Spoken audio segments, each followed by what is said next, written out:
I had to look it up. It is the excrement of male sperm whales. It actually can come out either end of them, which is nice to find out. Apparently, the theory is that scientists have, they eat these squid and can't digest their beaks, so they either, what doesn't get passed out the back end gets regurgitated out the front end. The initial tasting notes of the stuff fresh are marine animal excrement, oddly enough. I'm not real familiar with what that flavor profile or aroma is, but apparently over time as it sun dries, it floats and it gets quite sweet, and it's a key ingredient for centuries and centuries in many perfumes as well as culinary uses. It's definitely edible, and what I've seen some other bartenders, this is not the first time it's been used in a cocktail recently, have done extracts, and I think it has to do a lot with the cost. At $25 a gram, which is a minuscule amount. I sourced an oil from the UK. This particular stuff we got is inedible and needs to be cut in some sort of Carragher oil, and I'm not supposed to put it in my eyes. So, but I did come up with a cocktail, and you know, really kind of going more with the perfume aspects of the product. It is really musky. It's rich. It's kind of leather. It's got a really nice aroma to it. I just kind of sat with the aromas for a while and thought about what spirits and what flavors would go well into a cocktail.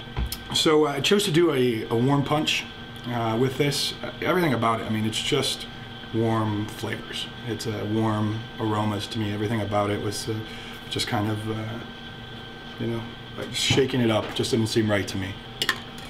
This I got to give cred to my friends over at Sable, who do a little kind of bain-marie when they prepare their hot drinks, and love it. Just kind of keeps everything in the tin nice and warm, so again, you're not pouring cold spirits into a hot drink. We're also going to brew some tea.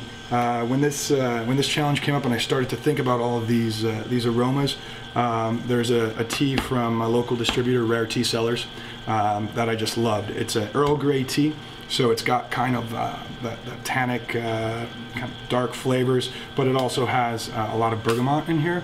So there's this really aromatic, super floral, just beautiful aroma to this. We're going to start off with a little bit of honey syrup, because I do get those kind of tones, and I think just like a simple syrup wouldn't really fit the bill here. We've got a little bit of Swedish punch, and this is a very cool kind of old school product that's brought back by a guy named Eric Seed. Sugarcane spirit, a little bit of Batavia Iraq is the base. It's a liqueur, and on its own it's pretty awesome. It's got this cool funk to it. And what's the device for pouring? Oh, this is just going to measure out an ounce, and it just makes it a little more fun to pour. If you get it in the glass. We're going to use 1.5 ounces of Pierre Ferrand 1840 as the base of this. This is a 90 proof cognac, so it's got a little more oomph than the typical cognac at 80 proof does. And it's, again, just the flavors between these two spirits. We've got leather, we've kind of got like the cigar box thing going on that are just all really complementing the musk. And then we're going to rely on some floral notes from the tea to be brought in as well. Steve? And we're going to pour 3 ounces of this. Just kind of combine everything together. And in true classic punch style, finish this with a little scrape of nutmeg, some lemon peel.